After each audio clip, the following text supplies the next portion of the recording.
नमस्कार। तो आज बात करते हैं पैसा बनाने के एक ऐसे तरीके की जो शायद सोचा भी ना हो। ये कहानी सिर्फ सैलरी कमाने की नहीं है, बल्कि उससे कहीं आगे असली दौलत बनाने की है। चलिए शुरू करते हैं। तो हमारा आज का सफ़र कैसा रहेगा? हम शुरू करेंगे एक बहुत ही कॉमन इनकम ट्रैप से, फिर देखेंगे कि कैसे एक खास स्किल इससे बाहर निकाल सकती है, और आखिर में समझेंगे कि दौलत का असली मतलब क्या होता है। तो चलिए पहले हिस्से पर आते हैं, 50,000 रुपए का इनकम ट्रैप। और ये कहानी शायद बहुत से लोगों को अपनी या अपने किसी जानने वाले की लगेगी, जो हर महीने कमा तो रहे हैं, लेकिन फाइनेंशियल दौड़ में ना बस एक ही जगह पर भागे जा रहे हैं। सवाल तो यही है कि 50,000 रुपए महीना कमाना एक जाल कैसे हो सकता है। सुनने में तो ये एक ठीक ठाक सी रकम लगती है, लेकिन मान लीजिए कोई 35 साल का है, परिवार की जिम्मेदारियां हैं, तो असल में यही रकम एक ऐसे चक्रव्यूह में फंसा सकती है जहां से निकलना बहुत बहुत मुश्किल हो जाता है। अब देखिए, मोटा मोटा 40% तो घर चलाने में ही चला गया, 30% परिवार और बच्चों की जरूरतों पर, फिर कुछ छोटे मोटे दूसरे खर्चे। तो हाथ में बचा क्या? मुश्किल से 20%, यानी कोई 10,000 रुपए जो बचत या इन्वेस्टमेंट के लिए रखे जा सकते हैं। और देखिए, असली कहानी यहीं से शुरू होती है। सिर्फ बचत करके अमीर नहीं बना जा सकता, खासकर जब कमाई लिमिटेड हो।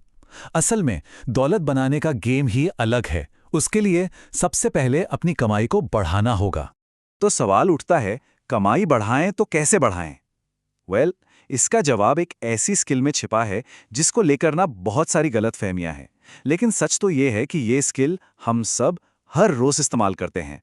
अच्छा, सेल्स शब्द सुनते ही दिमाग में पहली इमेज क्या बनती है? शायद कोई परेशान करने वाला कॉल या क्रेडिट कार्ड बेचने वाला। लेकिन सच तो ये है कि सेल्स इससे कहीं ज्यादा बड़ी चीज है। ये असल में अपनी बात मनवाने की कला है। जॉब इंटरव्यू में खुद को बेचना, किसी को शादी के लिए मनाना या पेरेंट्स को कहीं घूमने के लिए राजी करना, ये सब सेल्स का ही तो खेल है। और ये जो लाइन है ना, ये सब कुछ कह देती है। किसी भी फील्ड में कामयाबी इस बात पर टिकी है कि कोई इंसान खुद को, अपने आइडिया को या अपने काम को कितनी अच्छी तरह से बेच सकता है। सिंपल सा फंडा है, जो अच्छी तरह बेच रहा है वो आगे बढ़ रहा है।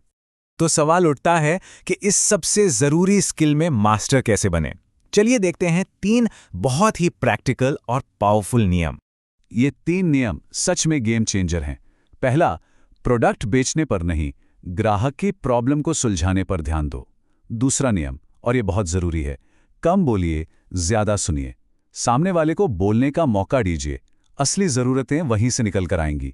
और तीसरा, सीधे जवाब देने के बजाय सही सवाल पूछकर बातचीत को कंट्रोल कीजिए। और ये लाइन, जो ज्यादा बोलता है वो हारता है, ये दूसरे नियम को एकदम पक्का कर देती है। जब कोई कम बोलता है और ग्राहक को ज्यादा बोलने देता है, तो असल में वही बातचीत को कंट्रोल कर रहा होता है।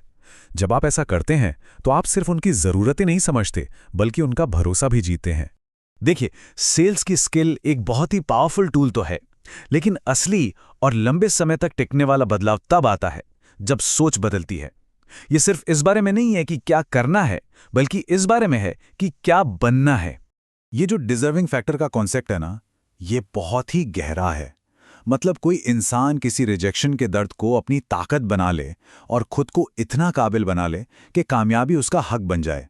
एक बात हमेशा याद रखिए, दुनिया वो नहीं देती जो किसी को चाहिए, दुनिया वो देती है जिसका कोई हकदार है। चार्ली मंगर से प्रेरित ये बात इसी सच पर मोहर लगाती है। दुनिया सिर्फ चाहने वालों को नहीं, काबिल लोगों को इनाम देती है। अगर जिंदगी से कुछ ज्यादा चाहिए तो पहले खुद को ज्यादा का हकदार बनाना होगा, पहले वैल्यू क्रिएट करनी होगी। तो मतलब क्या हुआ?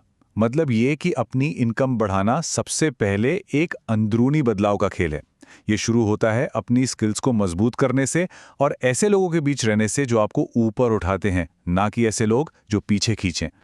और अब आते हैं हम उस सबसे बड़े माइंडसेट शिफ्ट पर जो अमीर सोच को बाकी दुनिया से अलग करता है। ये सिर्फ पैसा कमाना नहीं है, ये दौलत को देखने का एक बिल्कुल नया चश्मा है। अब ये जो टेबल है, ये अमीर और गरीब मानसिकता के बीच का जो सबसे बड़ा फर्क है, उसे बिल्कुल साफ कर देती है।